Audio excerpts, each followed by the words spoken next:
নাবালিকাকে ধর্ষণের অভিযোগে কুশমন্ডি থানার পুলিশ 5 জন যুবককে গ্রেপ্তার করেছে। বৃহস্পতিবার দুপুর 2:30 নাগাদ ধৃতদের গঙ্গারামপুর মহকুমা আদালতে তোলা হয়। ঘটনায় অভিযুক্তদের ফাঁসির দাবিতে সরব হয়েছে নির্যাতিতার পরিবার। পুলিশ সূত্রে জানা গিয়েছে, কুশমন্ডি থানার এলাকার 8ম শ্রেণীর এক ছাত্রী মঙ্গলবার রাতে বাড়ি থেকে কিছুটা দূরে লক্ষ্মী পুজোর মেলায় গিয়েছিলেন। মেলা দেখে বাড়ি ফেরার পথে রাতের অন্ধকারে কয়েকজন যুবক মেয়েটির পথ আটকায় এবং তাকে ধর্ষণ করে। বুধবার সন্ধ্যায় নাবালিকা অসুস্থ হয়ে পড়লে পরিবারের সদস্যদের কাছে ঘটনার কথা জানায়। সঙ্গে সঙ্গে পরিবার কুশমন্ডি থানায় 6 জনের বিরুদ্ধে ধর্ষণের অভিযোগ দায়ের করে। অভিযোগের ভিত্তিতে পুলিশ রাতে অভিযান চালিয়ে 5 জনকে গ্রেপ্তার করে, যার মধ্যে একজন নাবালক। তবে ঘটনার মূল অভিযুক্ত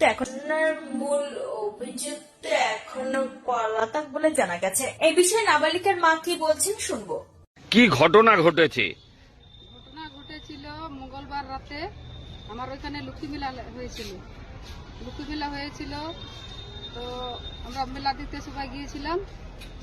তো আমাদের পাড়ার ওইখানে দুয়াটাতে মেলা লেগেছিল। তো আমরা মেলা দেখতে গিয়ে মেলা দেখতে গিয়ে ফেরার পথে 6 জন ছেলে দিয়ে ধরেছিল আমার মেয়েটাকে আর নির্যাতন করলো।